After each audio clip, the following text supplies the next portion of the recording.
I'm not switching my team to some fancy work platform that somehow knows exactly how we work. And its AI features are literally saving us hours every day. We're big fans. And just like that, teams all around the world are falling for Monday.com. With intuitive design, seamless AI capabilities, and custom workflows, it's the work platform your team will instantly click with. Head to Monday.com, the first work platform you'll love to use. If your roof starts to leak or your floors really squeak, you live in a money pit. Money pit. If your basement needs a pump or your place looks like a dump, you live in a money pit. Money pit. Pick up the telephone. Fix up your home sweet home by calling 888-MONEY-PIT. Coast to coast and floorboards to shingles, this is the Money Pit. I'm Leslie Segretti, joined by Jim Kenzie, the best producer in the business. And I'm always so glad he's here. Thanks, Leslie. This is the Mutual Admiration Society because I think you rock. You're number one. Jim, has it finally cooled down in Ohio? Yeah, a little bit. It was miserable a couple weeks back. It was like, whew. Yeah, I really thought it was never going to be below 95 degrees ever again. It was rough. So obviously I have been scarred by the heat wave. So we're going to share some tips this hour to help you stay cool. So are you feeling the heat? Well, you are not alone. Coming up, we're going to share some cool tips to help your home stay comfortable during a heat wave without sending your energy bills through the roof. And also ahead, are you dreaming of a backyard pool to help you beat the heat? Well, it may sound perfect, but is it really the right move? We're going to weigh the pros and cons of installing a home pool in just a bit, and your roof might be heating up your home and your energy bills. So coming up, we're going to tell you how to cool things off from the top down with smart roofing upgrades. But first, we want to know what you are working on, and we want to see how we can help you get those projects done. So give us a call at 888-MONEY-PIT. Jim, who's up first? All right, Leslie, we're going to go to your home state of New York where we've got Allison on the line, and she has an unwanted visitor or pest at their money pit. And it's not an in-law. What is going on, Allison? My husband, I wish he was on with me, but our mission is to humanely trap, we believe to be a squirrel that's running between the drop ceiling in our basement. Oh, but squirrels are so cute, but also wild and potentially vicious. I get it. Don't snuggle them. I get it. And you don't want them in your house because they could bring a whole host of issues, diseases, illnesses, bugs. Got it. But still, let's not do anything harmful to our squirrely friend. No need, yeah. There are ways that you can remove it without bringing in a pro who would kind of do their best to catch it and humanely remove it. You can try on your own by picking up a trap that's called Have a Heart, and it's a trap that's meant to trap the animal alive. So it's not like a mouse trap. It's one that they get lured in and then they can't get out. So you would put it somewhere that squirrel is kind of, do you maybe know where it's coming in and out of the house? Is it in the attic more often? I know it's in between your drop ceiling. So perhaps we can find a spot that this trap could live and be a frequented location by the squirrel. Put an apple with peanut butter. Every animal, I feel like, tends to go bananas for an apple with peanut butter. So that's always... Heck, I like that. I'm like, we could catch Jim in a Have a Heart trap, albeit a large one. Well, like a big one, oh yeah. But yeah, it's a great trick. Apple, peanut butter, squirrels will be trapped in 2 seconds. And then what you would do, and make sure you wire that fruit into the trap, because if you just kind of place it in there willy-nilly, they will reach in and be like, zoop, I got it. But if they can't and they grab it and they're like, oh, I want this, and then they'll go in and now they're stuck. So what you would do then when you have the animal trapped is you would then remove the trap to a field, a neighbor you hate's yard, whatever. I'm not going to judge, but definitely you want to take it somewhere where it will be safe and find a place to live and relocate far from your home, and then you release them. And it's great because they don't come back to your house, you're not hurting them, and you'll just do a great job of getting them out of your house humanely. If this becomes too large of a project for you, or it's just not something you want to do, there are professionals who will humanely remove an animal from your home, and you can find them very easily online, or you can go to Angie.com and look up someone in your area that comes with a lot of references and folks that can be truly recommended by your peers. And the Have a Heart traps, they're great. They are definitely not a set and forget thing. You have to check them several times a day because the last thing you want to do is trap one and forget about it for a couple of days. That's just inhumane. So be responsible, won't you? Yeah, Jim. And then you can also release the squirrel in my yard where I will enjoy looking at it and want to keep it as a pet. Okay, Leslie, we've got Gary on the line. He's got a question about staining a deck. Yeah, let us help you out on that, Gary. What's up? I have a barbecue grease spill on my deck, and I need to reseal my deck, and I'm not sure what product to use to get the grease off. My wife tried Dawn, and oh boy, did that not work. I could use your help. Thanks.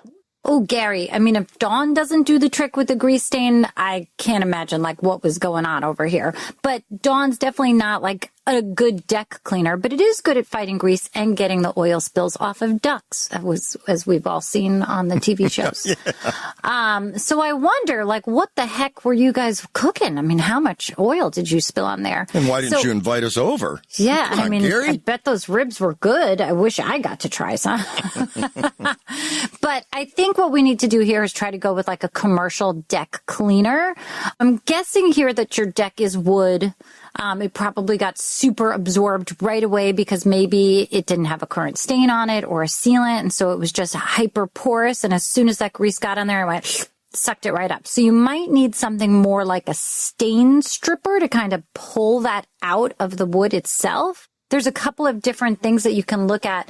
There's Olympic makes a few line of things that are good for deck cleaning. There's one that there's their deck cleaner. You spray it on. It's got to sit for a few minutes and then you rinse it off.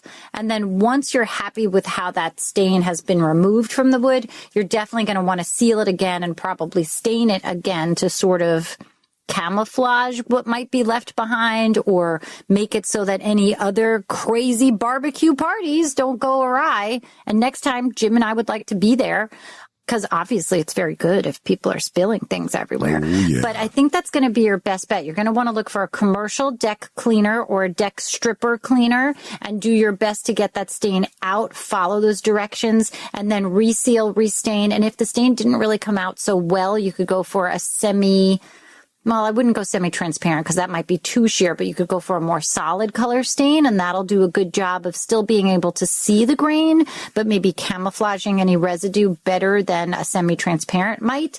So there's a couple of things you could do, and if you prep and prepare it correctly as you seal and stain, that should last you 8 years or so. You know, do it right. It's going to last a long time. So good luck with that. We can't wait to hear more about your barbecue parties and what else you're going to get a stain on. And Leslie, if that's not a special cut, if it's just a butt joint kind of thing and he can't get the stain out, he can always flip that one board over and restain it and try to match it that way. Worst comes to worst. True. I mean, you're going to have to redo the surface anyway. So if you just can't get it off or you don't feel like, flip the board. Good point, Jim. Every once in a while, I get one of those, Les. Lots of times. Don't sell yourself short. All right. It happens to us all. You know, you see a couch, a lamp, a rug online that's just perfect for the room that you are working on. And then you see the price tag and consider your budget. Well, I'm going to let you in on a secret called dupe.com. It is ridiculously easy to use. All you have to do is type dupe.com / before any URL, and it instantly shows you similar products with the same look, but at more affordable pricing options. And these aren't sketchy knockoffs either. Here's the thing. Most people don't realize that a lot of furniture sold online is all produced in the exact same factories as those expensive name brand items. Now, those factories sell to different brands under different names who then list them for different prices. I have seen this all the time. Literally, I just bought a coffee table the other day for $99 using dupe.com that I saw on other websites for like $150, $250. And I kid you not, it was the exact same table. Dupe.com automatically lists these less expensive alternatives. You're going to get the look you want and the price you want. Dupe is one of the most viral shopping hacks on TikTok. Millions of people have already used Dupe to save money, and it's 100% free to use. That $5,000 cloud sofa that you just don't think you can justify, that beautiful mid-century dresser you've had bookmarked forever, Dupe is going to find a similar item, sometimes even the same item, for 60, 70, even 80% off. With Dupe.com, you can finally decorate the house of your dreams without going broke. Go to Dupe.com today and find similar products for less. It's 100% free to use, so stop wasting money on brand names and start saving with Dupe.com today. That's DUPE.com. Check it out today.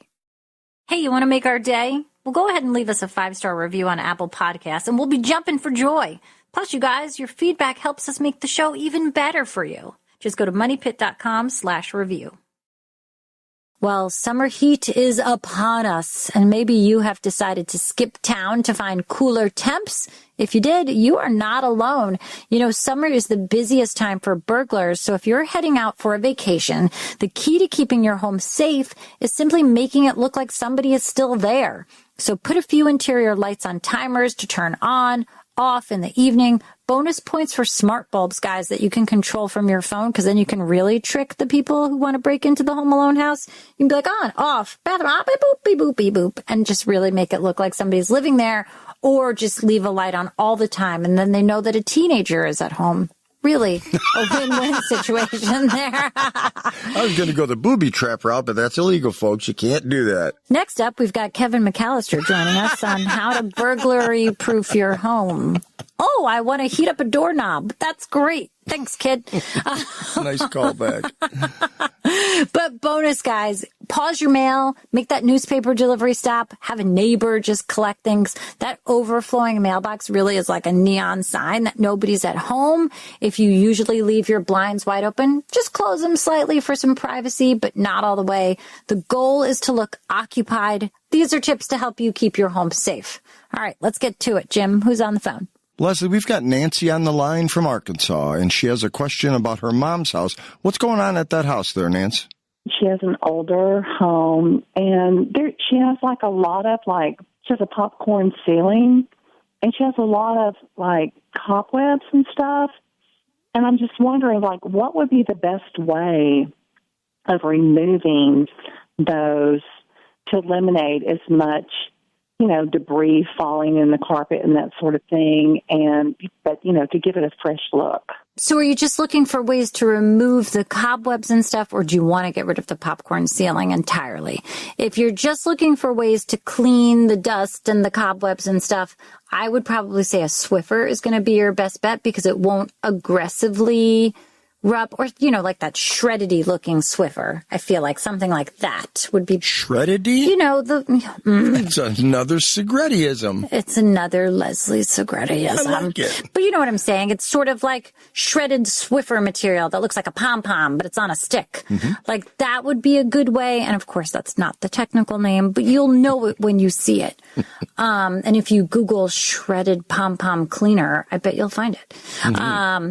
But yeah, that's probably the best way to not aggressively attack that ceiling, because the more aggressive you are with the cleaning, you're going to start knocking that popcorn texture off, and then that will create more of a mess down below.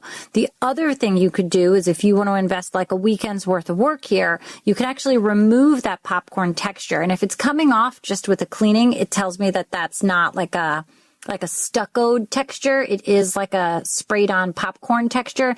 And the best part about it is, while it's work, it's something you can definitely do. You're going to want to spray that ceiling with water, so you can just get like a regular garden sprayer and lightly spray that ceiling, and you kind of let it saturate that popcorn ceiling, and it kind of disintegrates the adhesive behind it. And then you take a really wide paint scraper. I guess at that point, is it called a paint scraper, or is it more of like a stucco material, stucco tool? But it's like a wide scraper, and you can get them fairly wide, like 6-8 inches, a foot, and you're going to scrape that ceiling texture off. And that popcorn texture should come right off, and because it's damp, it should kind of come off, not in sheets, but like in grouped up yuck. And then it's going to be messy, so protect the floor, protect your eyes, don't be staring at it as you're scraping it off. But also, as you're doing it, don't be overly aggressive, because you don't want to ding up or scratch that ceiling, because then you're making another set of problems. So once you get everything off, what you can do is then assess if you have any gouges or scrapes. You can fill that with joint compound, let it dry, sand it. then paint, and you'll prime and then paint the ceiling. And you want to use ceiling paint because that's going to adhere properly. And because you've now messed with the surface, even though it's going to look smooth visually, you want to use a paint that doesn't have a lot of sheen. So you want to go with a flat ceiling paint, because anything with a shine, you're going to notice imperfections. But the flatter the paint, the better it is to sort of avoid seeing that. The other thing is, if you're like, nope, we love the popcorn and we want to keep it, there is a roller that's made specifically for popcorn ceilings, and it's made out of foam, but it's sort of spiralized like a spiral ham. When you put the paint on, it kind of opens up to accommodate that texture in the ceiling. So rather than removing the popcorn texture as you're rolling the paint on, it's kind of going around that texture, and then you can apply a fresh coat of paint to it. I would personally just take the time and remove it and go for it from there. But totally your call, depending on how much time and how much effort and elbow grease you want to put into it. But that's a great way to tackle that. All right. Good luck with that project. Leslie, do you know what the best thing about Leslieisms is? I mean, I hope it's that they're very easy to understand and that you totally get what I'm saying, and not that I'm the only one. It totally describes what you're trying to describe for the first-time listener, and they get it. I mean, I got to tell you, in all honesty here, I just turned 50. I definitely have that, like, menopause brain fog. And, like, I'm finding that anytime I go to say a word, I'm like, you know, that thing. And they're like, a dog? I'm like, yes, a dog. So it's like, I'm telling you, I have suddenly, I don't know, I'm hoping there's a vitamin or something that will help, because this conscious cloud, as my doctor tells me it's called, I'm like, no, it's brain fog. I've completely forgotten everything. So wish me luck, folks. Well, when the temps climb into the 90s and beyond, your instinct might be to crank that AC, but there are smarter ways to keep cool and to stay efficient. You want to start by closing shades or curtains during the hottest part of the day, especially on the south and west facing windows. Blackout shades, thermal curtains, they can actually block up to 30% of unwanted heat, and it really does make such a big difference. My home is west facing and gets so toasty all day unless I do close the shades. Now, next up, a ceiling fan. They should be spinning counterclockwise in the summer. That's going to push the air down and create a wind chill effect. It's not going to lower the temperature in the room, but it will make you feel cooler, and then you can raise the thermostat a few degrees as a result. I always kind of turn the fans on during the hotter parts of the day to just kind of, in my mind, I think I'm circulating the cool air. It's, I think, just a mental game, but I go for it. Another great move, switch to LED bulbs. Those old school incandescent bulbs waste 90% of their energy as heat. So they are just putting out unwanted heat. Those LED lights run cool. They also save energy. So win-win. And finally, avoid using those heat producing appliances during those peak sunny hours. So the oven, the dishwasher, yeah, I'm giving you permission to order in again. You can be like, oh, honey, it's so hot. I had to order pizza. I was just going to say pizza. Mind melt. Mushroom, pepperoni, bacon? Oh, no. Mushroom, yay. Cheese. Cheesy pizza. Well, cheese is on every pizza if you're real Italian, right? I mean, true. But I guess maybe I really am Kevin McAllister. All I want is a cheesy pizza all to myself. Really? Yeah. No, Cheese but pizza. you wouldn't complain about the mushrooms. I know you. No, I wouldn't. I do love mushroom pizza. But truly, I'm giving you permission, guys. Don't use the dishwasher. Don't use the laundry. Do all the things that can wait until early morning or late in the evening when it's just not so hot. So before that air conditioner works itself into an early retirement, try these tips to beat the heat and keep your cool. I can feel the chill already. Is it fall? Is fall yet? Almost fall. All right. Well, let's get back to the phones. Jim, who's up next? Just remember this heat in February next year when you're complaining about how cold it is. Oh, I'm sorry. When I'm skiing in Japan, because I love the winter, yeah, I won't be. You are a rare winter gal. I love it. I think it's because I have a February birthday. I think that's what I've always said is I'm a winter baby, so I love the winter. Maybe. On WhatsApp, no one can see or hear your personal messages. Whether it's a voice call, message, or sending a password. To WhatsApp, it's all just this. So whether you're sharing the streaming password in the family chat or trading those late-night voice messages that could basically become a podcast, your personal messages stay between you, your friends, and your family. No one else. Not even us. WhatsApp. Message privately with everyone. Jack Daniels is proudly served in fine establishments, questionable joints, and everywhere in between. So, no matter where you go, in every bar, you'll always know someone by name. Jack. Jack and Coke? Shot of Jack?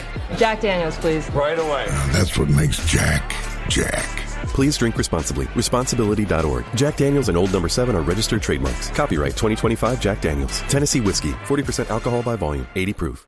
Okay, let's go be offensive with John in Missouri. Oh, I read that wrong. We're going to go to John in Missouri. I had that part right. John in Missouri with a fence problem, not an offensive call. Okay. Johnny, how can we help out? I have a pressure-treated wood I've used, and I've sealed it with a solid stain paint, and it seems like after 2 years, my wood starts to rot. It gets soft. I'm wanting to know, why is this happening? It's pressure-treated wood. All right. So when you stained it, did you do like all the sides of the board, even the cut edges? Because often the bottom edge or the cut edges, that's where the moisture gets pulled in. I did the whole board, and then I assemble it. And it just seems like it holds the like a moisture within it, and within, I can say, 2 years, you almost push on it and it's soft, or it starts rotting.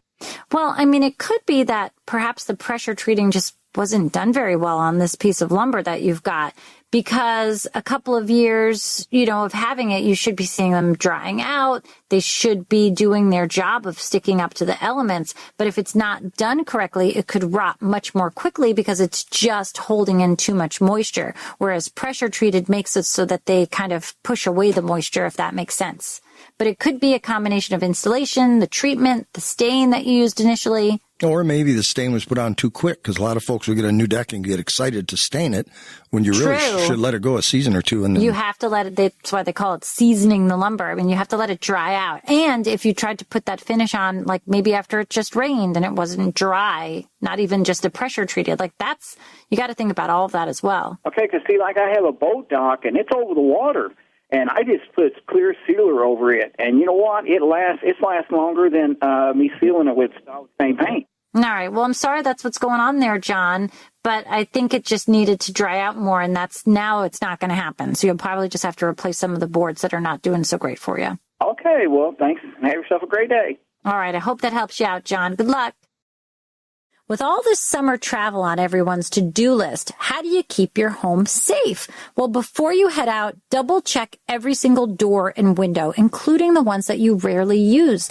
You also want to make sure that your garage door is fully closed, and if possible, you can disable the remote opener inside and use just the manual lock. You can install a smart lock or deadbolt on your main entry, and why not consider adding a video doorbell? I mean, these have been ruining the Ring and Run since the invention of the Ring doorbell. But hey, it's kind of fun to talk to the people that, ring the doorbell while you're at work and be like, I can't come to the door right now. Go away. Also, I become elderly when I answer my Ring doorbell.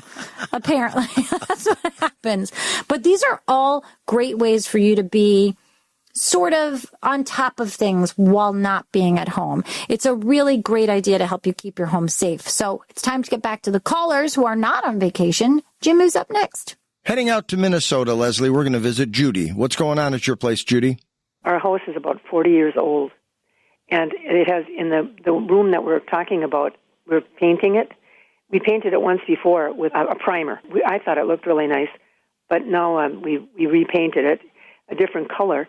And on the inside, then, is that rough paneling. It's got the insulation in there with the plastic on it. And we notice now when we're going to paint it that there's moisture like halfway down on the paneling. We think that's caused by condensation. Oh, well, that's strange, Judy. I feel like if you're seeing condensation or moisture on the wall, like on the paneling, you probably just have excess humidity in that space, and that's pretty typical, seeing a high volume of moisture if you're dealing with a room that's below grade or a room that gets a lot of usage, like a kitchen or bath with sort of temperature differences.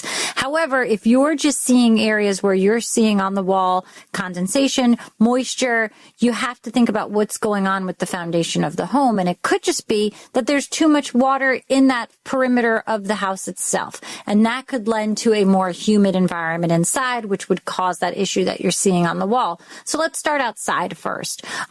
Look at your gutters. Make sure you have gutters. Make sure that they're free flowing, not overflowing. Make sure that the water moves through them very efficiently. And if that's great, then let's look at the downspouts. You want to make sure that the downspouts aren't detached or clogged in any way, shape, or form. If the water is coming down them okay, let's look at where that water is going out to. Is it coming right next to the foundation? If it is, that moisture is just getting right back into the home. And you need to make sure that that water comes out those downspouts and goes further away from the home. So there's a couple of things you can look at there. You also want to look at the grading, the slope of the soil around the perimeter. It should slope away from the house a few inches over a few feet just to get that moisture moving away. And then inside your home, let's look at a dehumidifier. Do you have an HVAC system? Then maybe you can get a whole home dehumidifier, which takes out like 90 something pints of water every day that you never have to empty out. If you don't have an HVAC system, you can use a room dehumidifier. However, you have to kind of stay on top of that bucket and empty it out so that you're controlling the moisture. And these steps should sort of create a better climate inside the home that you'll see less condensation, less issues with that. And then hopefully be able to paint and have that sort of really stick and stay, because humidity, moisture is like the number one enemy of getting paint to stick. So there's a lot of things. And, I'm sorry that you found this issue during a painting project, because once we solve it, you're just going to have to paint again. So let's just get it done the first time. Well, it's 95 degrees, the sun is blazing, and you are dreaming of diving into a cool, sparkling pool right in your own backyard. So is it time to install one? Maybe.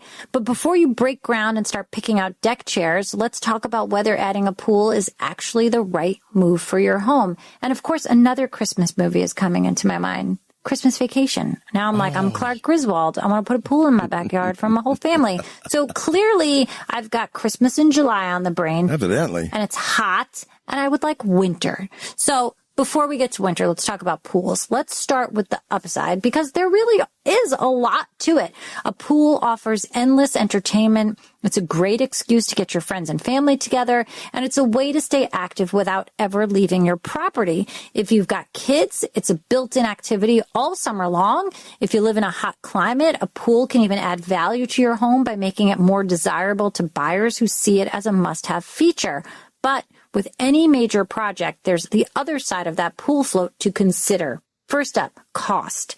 An in-ground pool can start around $30,000 to $70,000 or more, depending on the size, the materials, the features. Gotta have a water slide, am I right? Mm-hmm.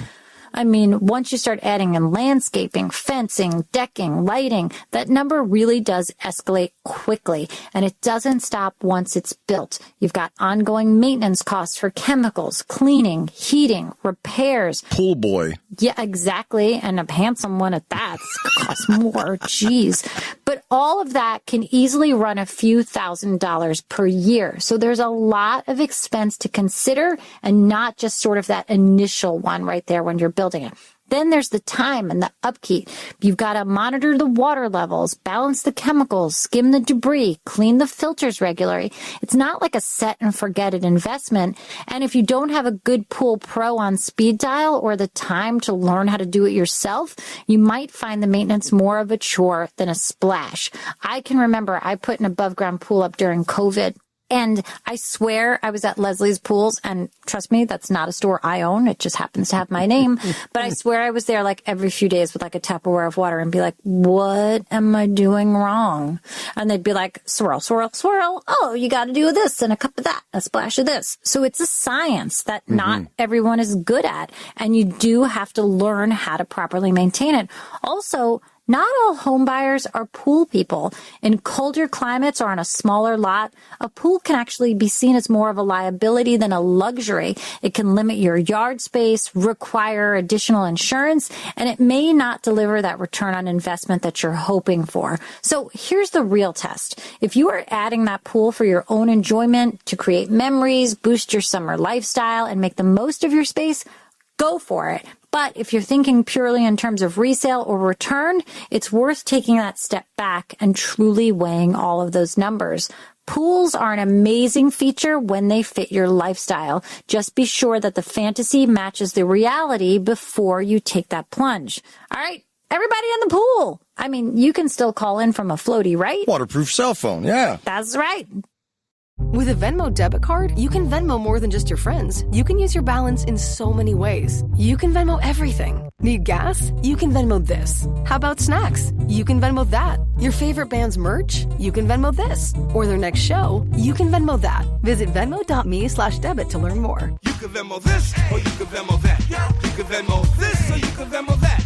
You can Venmo. The Venmo MasterCard is issued by the Bancorp Bank N.A. pursuant to license by MasterCard International Incorporated. Card may be used everywhere MasterCard is accepted. Venmo purchase restrictions apply. Member Week is here at Lowe's. Don't miss your chance to get up to 40% off hundreds of items like paint, faucets, vanities, doors, and more. Shop our exclusive deals happening in-store and online now through July 18th. Not a member? Join My Lowe's Pro Rewards for free today and get ready to save more. Lowe's, we help, you save. Loyalty program subject to terms and conditions. Details at lowes.com/terms. Subject to change. Hey guys, do you love to travel and feel the need for everyone else to know about it? Well, hold on a minute. It's definitely tempting to post those airport selfies or vacation countdowns on your social media, but try to resist until you are back. Broadcasting your plans can signal to those would-be burglars that your home is empty. If you do want to share your trip in real time, make sure that those accounts are private and that your location services are turned off. And for extra peace of mind, ask a trusted friend or neighbor to stop by while you're gone. Even if just moving a trash bin or checking the front door, it can make a huge difference in deterring those unwanted visitors. So this way you can actually enjoy your trip instead of worrying. Well, when it comes to keeping your home comfortable during a heat wave, most people head straight to the thermostat. But the real key to cooling your home might actually be right above your head. You know, your roof takes the full brunt of the summer sun, and depending on the materials and the color, it can actually absorb a lot of heat. In fact, a dark asphalt roof can hit temperatures of 150 degrees or more, and all that heat, well, it radiates into the attic and eventually into your living space, and that makes your air conditioner work twice as hard. And that's where cool roofing comes in. Now, cool roofs are designed to reflect more sunlight and absorb less heat. So if you're planning a roof replacement, you want to look for light-colored asphalt shingles, metal roofing with reflective coatings, or Energy Star rated materials that can reduce your roof's surface temperature by up to 50 degrees, which will help lower your indoor temps and your energy bills by 10 to 15% or more. But if you don't have time to wait for a full roof replacement to make a difference, you can also apply a cool roof coating. You kind of want to think of it as a sunscreen for your house. Now, these coatings are typically white or light in color, and they are designed to reflect those UV rays away and get rid of that infrared heat. And they work especially well on a flat roof or a low slope roof, and they're surprisingly affordable for energy savings that they offer. And we say it's best for a flat or a low slope roof because there's something that you see and it doesn't look like it's, fully integrated into the roof itself. So if it's going to be in an obvious sort of situation, not the best application, but a flat roof, great. Now, don't forget about your attic because it's what's under your roof that matters too. If your attic isn't well ventilated, that trapped heat has nowhere to go. So adding ridge vents, soffit vents, an attic fan, that's going to improve the airflow and get the heat out before it seeps into the rest of the house. So if your AC is struggling or your upstairs feels like a sauna or your cooling bills are climbing, don't just blame the thermostat. Look up. Cooling your home from the roof down is one of the smartest and greenest ways that you can take control of your summer comfort. All right, all good tips, so let's get to it. Jim, who's up next? We've got Earl on the line, Leslie, and he's got some issues with his vinyl siding. What's going on, Earl? Issues with it buckling or the bending or whatever you want to call it, and causes and what to do about it. Oh, Earl, I'm sorry to hear about that. Hopefully that buckling is kind of contained to one area, maybe the sunnier side, or I would hate to hear if it's all over the entire house. But what that means when you see that buckling, it kind of means that when they installed the vinyl siding, it was put on too tight. So if you were to look at a strip of vinyl siding, you would see that there's sort of not exactly holes, but kind of slots, exactly. Yeah. So you're supposed to attach it in the middle of the slot, and that allows that panel of siding or that piece to kind of slide and move and breathe a little bit and adjust as far as the expansion rate would go with the hot and the cold. So when the siding's too tight and it doesn't have room to kind of move with the way the sun is on it or just what's happening with the environment that day, it's going to buckle. And once it starts to buckle, it can start getting wavy. dirty. It can really look ugly. And sadly, there's no fix for this except taking the siding off and reinstalling it with that proper movement.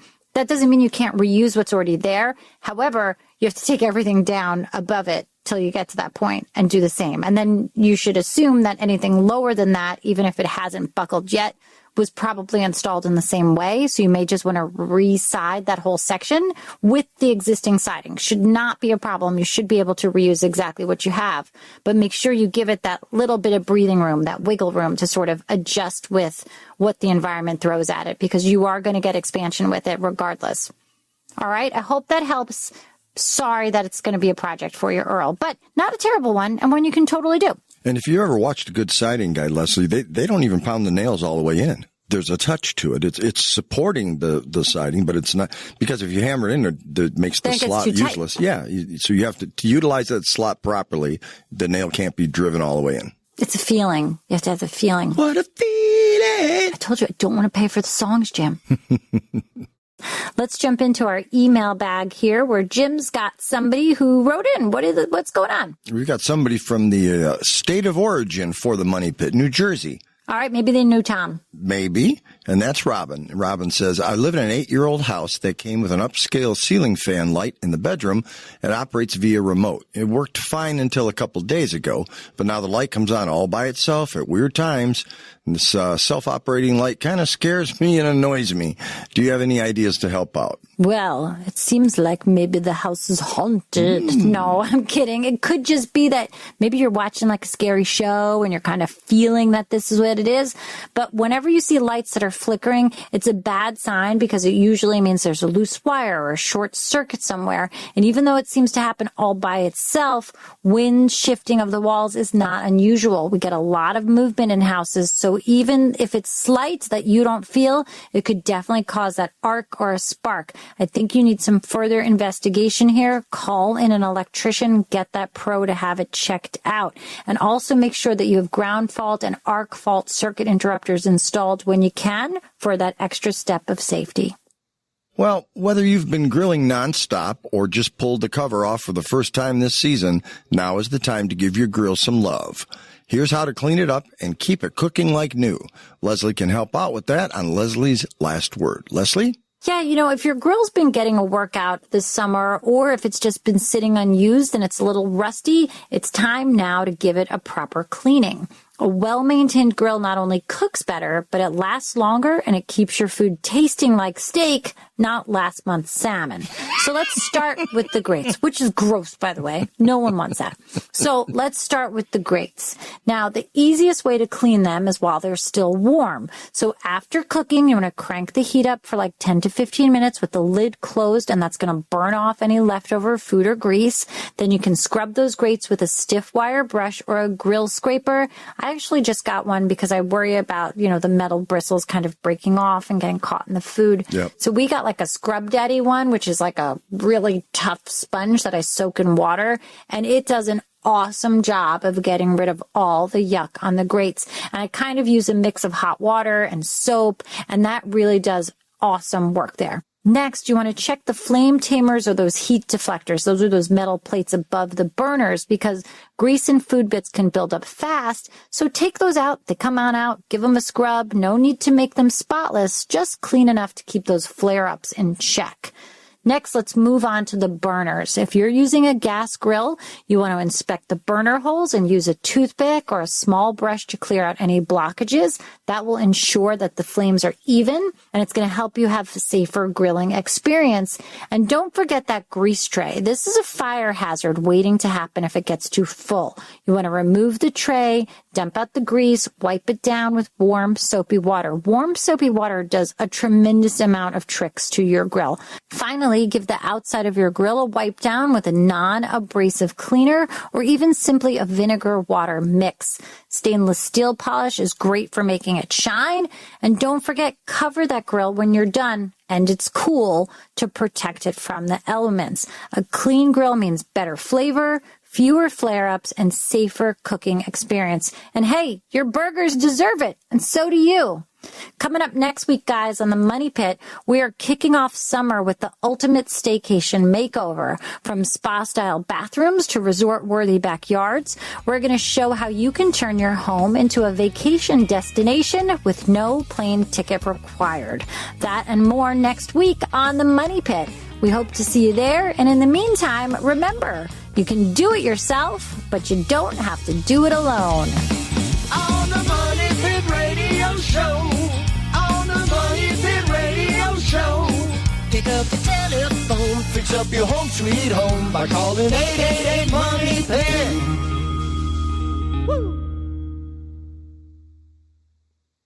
Expecting heavy downpours all day today. You're a builder. You build. It's literally in your job title. Whew, let's hit it. A little rain isn't stopping you. Not today, not any day. Shouldn't your flashing tape be working through it all too? Only Frog Tape Pro Grade Flashing Tape's high-performance acrylic adhesive sticks, re-sticks, and stays stuck, even on the roughest surfaces in rain, snow, heat, and more. So you stay in control when it matters most. Show weather who's boss with Frog Tape Pro Grade Flashing Tape.